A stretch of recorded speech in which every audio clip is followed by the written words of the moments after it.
Greetings. Hello, everyone out there. I'm back with another video.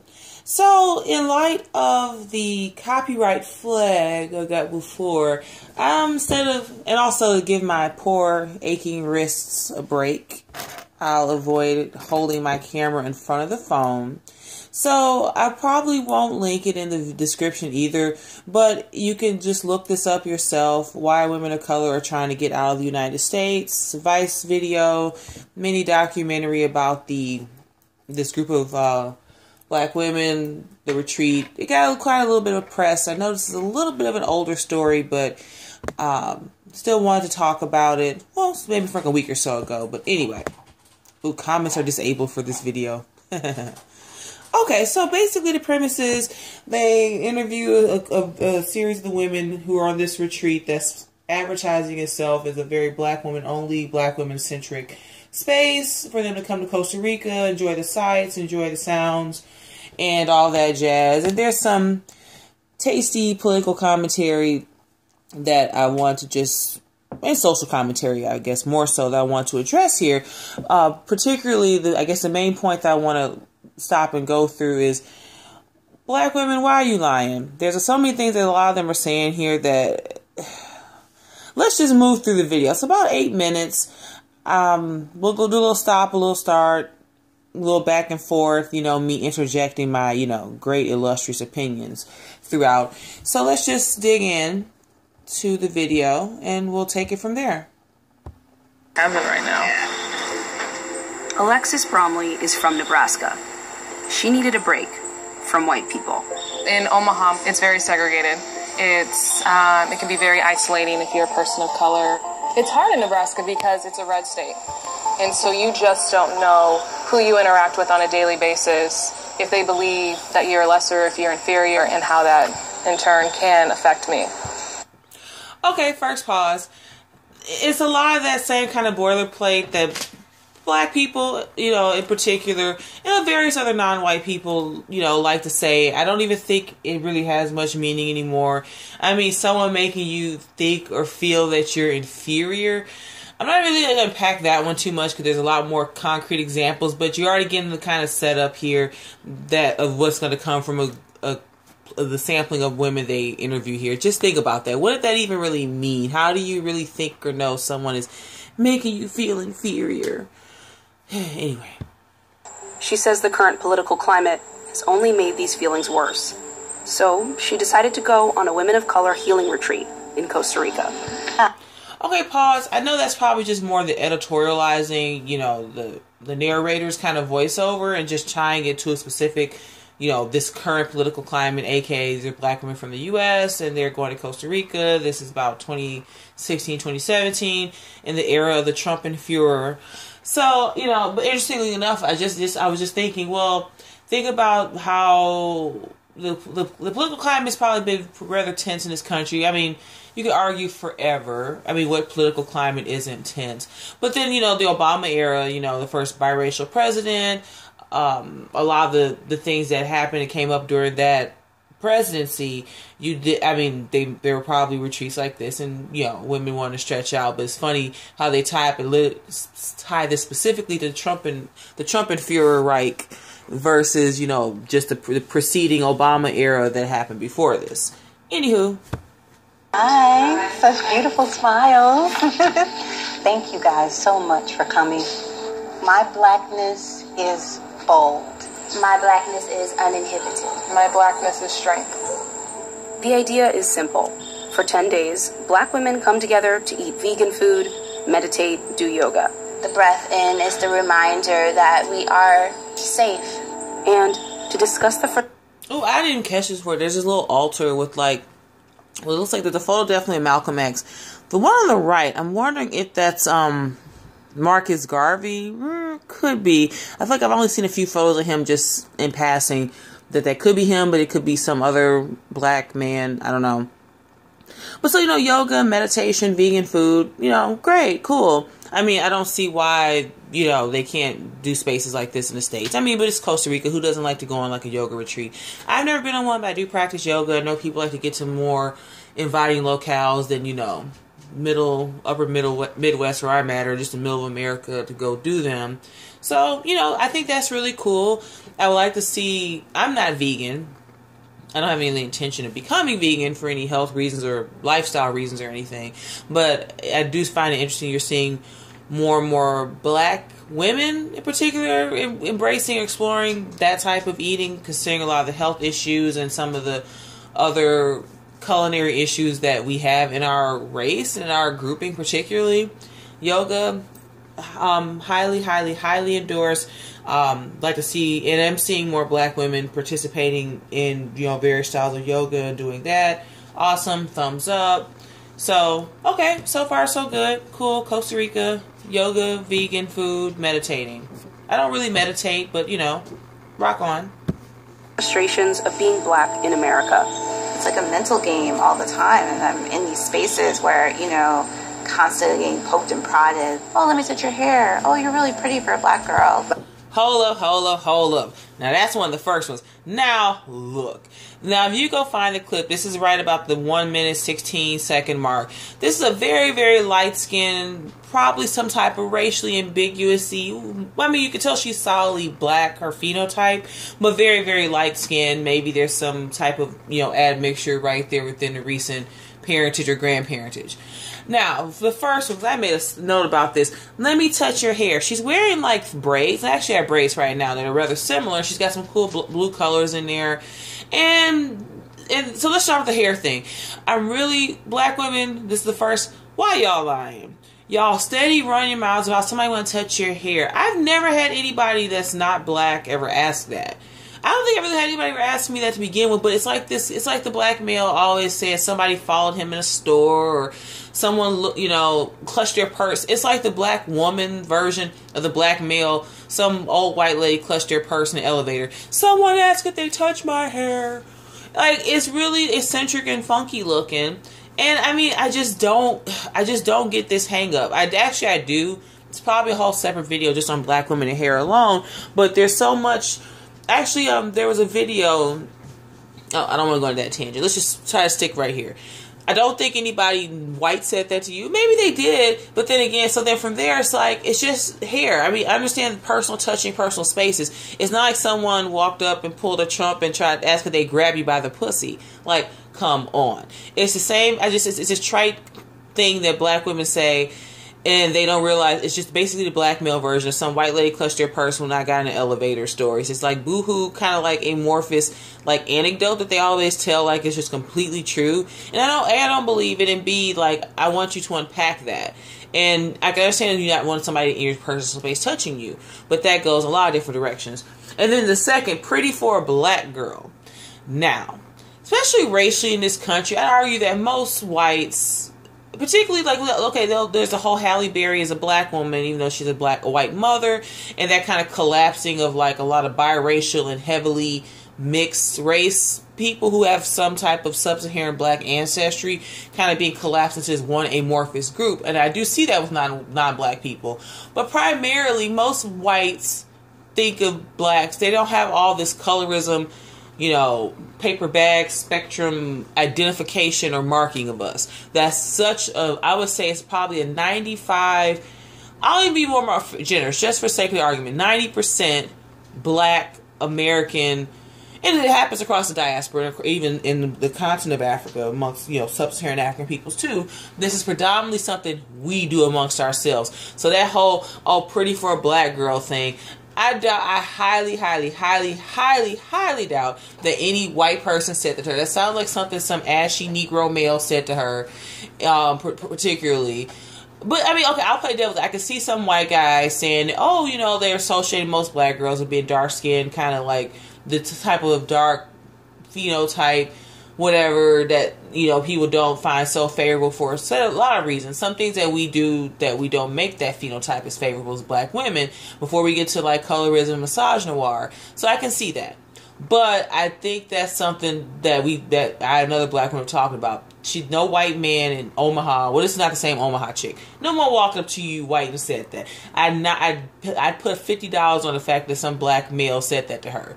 And then especially her being lighter skinned, which, see, that's the thing that kind of makes it kind of tricky, because she's black, but But I mean, it's gone from hundreds of years of black women dealing with it being them choosing like the mulatto when they could get one, due to like mostly the one, and not just the one drop rule. That's another like excuse that's brought up. I mean, we go back to Moors and go back to goddamn Othello and see who they was choosing when they could get away with it. They could get in where they could fit in.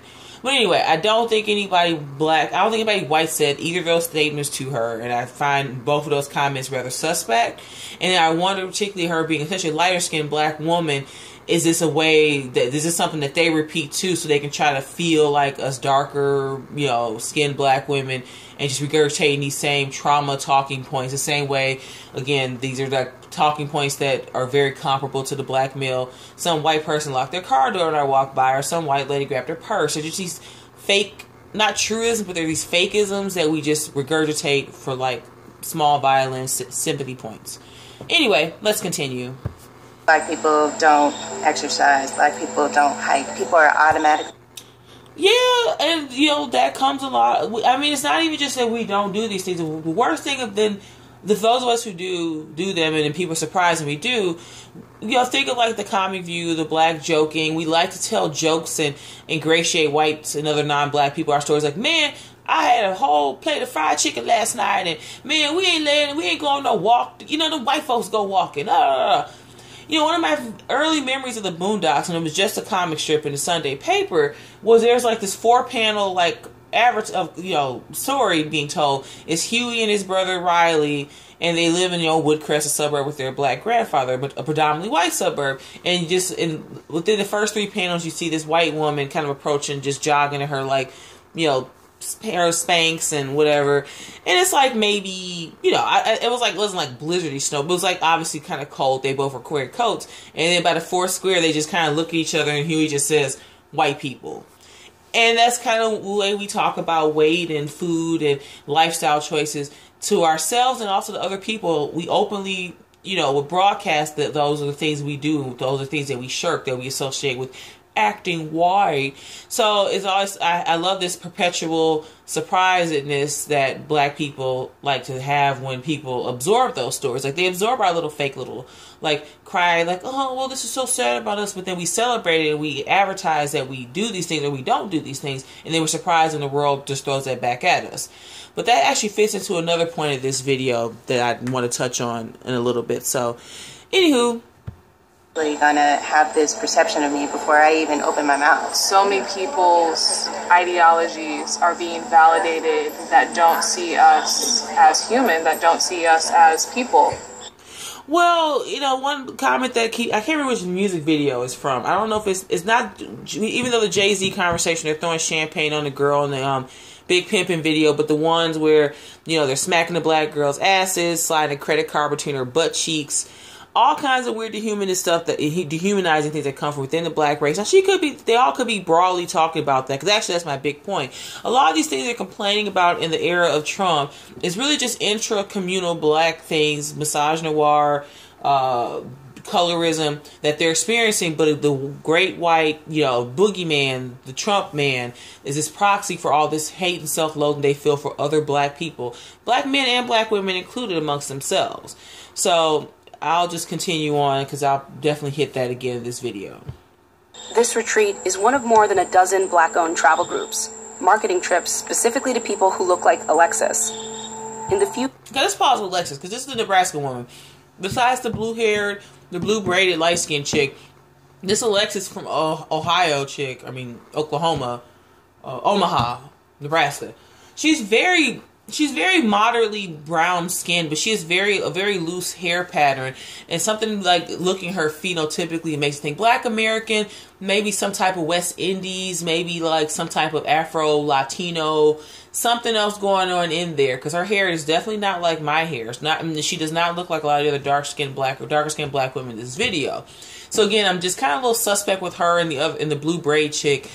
These black women who I'd imagine, for the most part, they have certain physical attributes that most black males, the average black male, would be checking for more so over me, thank God, and other like darker skin, phenotypically typical black looking women. So I kind of find it interesting that they're kind of at the center. Well, this Alexis one's at the center of the story. Anyway. Years that most of these companies have been open, more and more clients are calling them up. At least 5 say they've seen a spike in interest coinciding with Trump's election. The idea of black women reclaiming control over their own mind, body, and spirit is exactly what's needed to survive in a system that constantly tells us that our wellness isn't important. Well, yeah, you know, and again, this is one of the first key points. It's all about this system. It's like, I love the way black people, especially, and I'm just really honed in this video, and I was going forward with black women, how we talk about all these things that have nothing to do with the white man, ain't got nothing to do with Trump, they got nothing to do with the alt-right, ain't got nothing to do with any of these like white ghosts, you know, these proxies. You know, this happens in your own black race. You sit here and you let this black male basically tell the whole world just how he really feels about you as a woman, as a mother. And also, like, these women are like probably my age group, so they're like their mothers and grandmothers and great grandmothers before them have sat back and let the past 40 years of this rap hip hop industry just say all kinds of like nonsense about black women, about us as a race, how a message that was already troubling from the beginning, but particularly when you get to about the 90s, going into the year 2000s and beyond, there was this kind of, we were in it together as poor, shiftless, welfare, inner city, concrete jungle black people, but this black male, is a good chunk of them started to get their come up.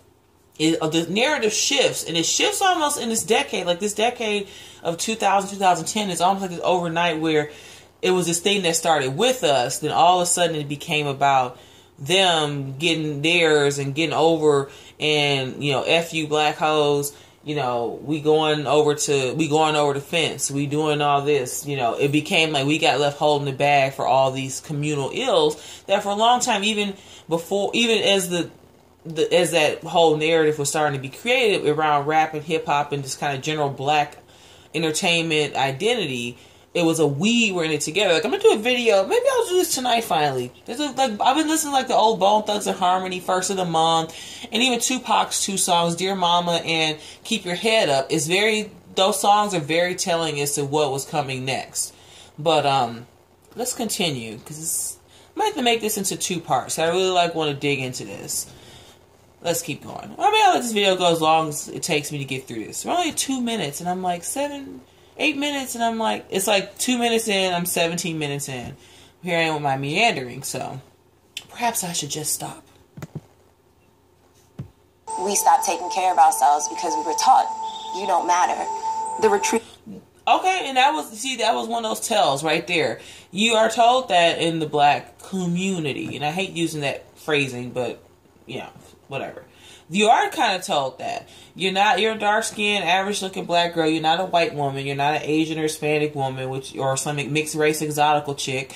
So, yeah, like, you're not going to get a lot of attention poured into you by the general black male consensus that wants something light, bright, damn near white more so than often. Your black mothers, aunts, and grandmothers are willing to, as is often talked about amongst a lot of the BW circles now, you know, Kendall St. Charles really kind of pushed this terminology, and Crystalline has done a lot with this too, and Simone, like this idea of the sacrifice. You know, if you're the one that's stuck washing dishes and told to go to college and do good in school and keep your legs closed, don't get pregnant, while your brothers and nephews and stuff are pushed to just be whatever they want to be. They can live at home into their 30s and 40s. That happened in my family. But, you know, the girls are expected to go to school and do stuff and go do something. Because, like, you know, so yeah, you are really poured into. But that's not because of Trump. It ain't because of the white man. It ain't the alt-right. It ain't the white nationalists or the white supremacists. It's not Ramsey Paul.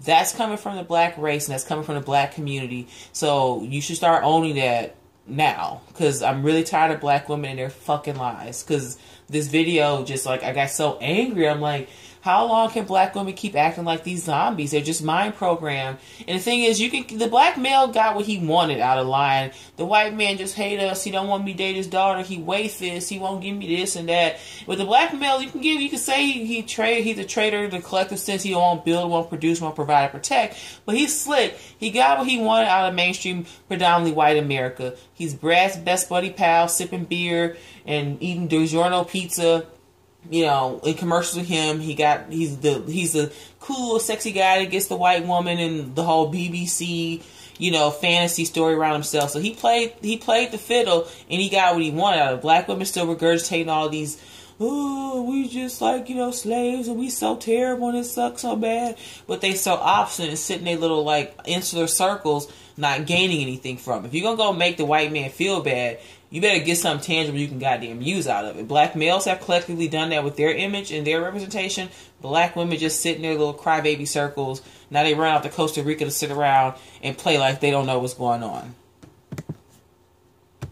Is the brainchild of Andrea X, a former Brooklynite turned expat. I left the United States because I was sick of gentrification, racism, just dealing with being this black woman trying to figure it out there. Gentrification and racism. Well, we always talk about racism here, but the gentrification thing is really funny. Like you know, because it's a stark reminder that a lot of these. So it's interesting. You look at a lot of the modern American cities and the history, especially with their sizable black populations. A lot of these stories have some kind of general narrative. Some guy from Poland or Britain settled in 18 some or 19, 20, 30 some. Then they would, you know, built old Victorian houses with the, like, you know, what do you call it? The glass. And they built these cities and houses and towns, and the sizable black population shows up. Everything kind of hits the skids about in the 60s and 70s. The whites fly out. They white flight their asses out. And then it goes to, like, shit. Then, you know, around, like, the past decade, maybe a little more, a little less, you get, like, college students moving in. You get, like, white kind of indie bands renting a studio there to play their music. Then there's a craft beer bar and a yoga studio and a Starbucks and so on and so forth. And so, yeah, I bet it is painful. Like, for someone like me, like, it's funny, I watched there's a lot of black people participate in this new gentrification and like it and enjoy it just fine. So I don't really understand, like, yeah, like, you could think you could hate yuppies, but this isn't like the argument that a lot of, like, the punk rockers and folks like that had in the 80s about the yuppies. This is like where a lot of whites you will find, even to this day, still complain about gentrification, in the sense that it kind of brings a lot of these very Americanized, semi-corporate structures along, the yogurt stand and, you know, the, like, little mini bakery with little cute cupcakes and little stores and what have you. So I get, you know, where their criticisms of it come from, and that's very, you know, it has some standing, but this is just you and other black people, like, bitching about, like, a neighborhood getting better. So, you know, I just, the gentrification argument, I just don't understand where it comes from. You know, where are the solid black, majority black cities and towns with, like, you know, a supply of shops and things? Because that's the big thing, like, usually, like, most black majority areas don't really have any businesses owned by other black people providing services. Like, I've always had this thought for years, like, because there's just a lot of, like, basic level American majority, I guess you can read white, but, you know, you see a fair amount of Hispanics and Asians at a Starbucks drinking coffee or wanting to, like, stop in and get, like, a simple bite to eat at a simple, like, you know, diner. There's just things that we don't participate in, or we do them so much differently. Like, you can see, like, the Chicken Shack shop with the plexiglass. It's like, it's weird. Like, it's like I almost don't, in the mid-level, don't ever see a lot of black businesses that kind of replicate what whites do. So they want to know where the jobs and where the businesses in our area. But the question if you're asking is, there's just what things make black people, in a collective, broad sense, different, that we don't participate in the same economic activities that whites and other non-black people, particularly Asians, tend to do. So there's no need for these businesses for us in certain areas, because the things that make a lot of businesses in those white and Asian communities thrive are just broad center things that most people want to participate in and be a part of. Like, stop and get a coffee at Starbucks, either on the way to work or, you know, they're working on some stuff and they want to have a cup of coffee. Yeah. Anyway. It was 2014, and she just lost her job as a healthcare facilitator. What started off as a vacation in Costa Rica became her entire new life. She used all of her personal savings to form this retreat. Having white people on this trip ruin it. I don't know anybody. Yeah, I don't think we will be as open and as honest as we are with the group that we're in now. Yeah. Do you all feel like you've been stereotyped? One thing I always got is you're so well spoken, and I don't think people understand how insulting that is. What else would you expect from me? Okay, think that's a very valid point, and I don't think I don't doubt she could have gotten this from someone black, someone white. You know, I could see that being a 50-50 comment. So from the white perspective, particularly, I would say, well, that's a little bit troubling. I can't really. That's a little harder to argue. It probably happened to her, but maybe. Has it happened to me? Yeah, kind of, sort of, for the most part. But the well-spoken thing, I mean, black people, especially like when you meet someone that's like maybe more. I don't really I hate to use the term ghetto. There's a lot of ghetto people or people who live in the ghetto who wouldn't say this. It's something like maybe just average, very basic bitch black person would say. Like they're really, especially when you meet someone really down with the whole talking black and having this kind of yeah, and this comes with this black women and black men, and they like to say that to you, like, oh, you talk real nice. Sometimes it's like the whole, they say you talk white, but then there's a good chunk of black people just say something like that, like, oh, you speak really nice, you're really well spoken, like, oh, it's a surprise to them. And you know, even if they can, they're just choosing not to, and they have a persona that's built on, you know, being black and talking like, you know, so down. So that could have come from anywhere, and you know, I guess it can be insulting. Yeah, you know, but when we have such a representation of black people, men and women, who have this investment in just acting a plumb fool, no matter what their background is, they can come from a two-parent household, but then they want to go be down, like, you know, what they perceive every single black, lower income, lower working class person in some majority black, mid to high crime area. So. I mean, when you have so many people just pretending and faking that just to do it, you know, that happens, and you can see white and black people making that observation. You know, I'm not saying that it doesn't suck, but, you know, okay, I can give her that. That's insulting, and it could be, and she has a right to feel that way. It doesn't feel like these other kind of contrived melodramas that they're pulling out in this. Curious if it's been no different for you since the election of President Trump. One thing I will note is like the interviewer herself is almost, I would say like 100%, but she looks to be very much biracial. So I kind of found that interesting too, that they picked a biracial black woman to come down here. But you know, this whole, see, the thing is, one drop rule, especially black women, and they're like obstinates, their ability to want to take everybody under their wing and nurse everybody and mammy everyone, even at their own expense. So, you know, it's so funny, like, you know, the two very fair-skinned black women here in this biracial interviewer, you know, hey, we want to let everybody in, and when they go get what's theirs, which they already pretty much in the process of doing, and black women continue to get themselves erased, it's sad, but I'm starting not to really feel sorry for black women anymore. If they want to be zombies and be stuck on stupid, that's what they get. So, back to the Trump question. Trump, black, we knew that racism has been around, but it's a bit more in our face now. It's made me had to pivot my interactions with people, and like, you know, people who actually support Trump. Like, I can't trust you on friendship level, family level, any level if you actually are supporting someone that, you know, is completely racist. It's like completely racist, like just completely racist, like.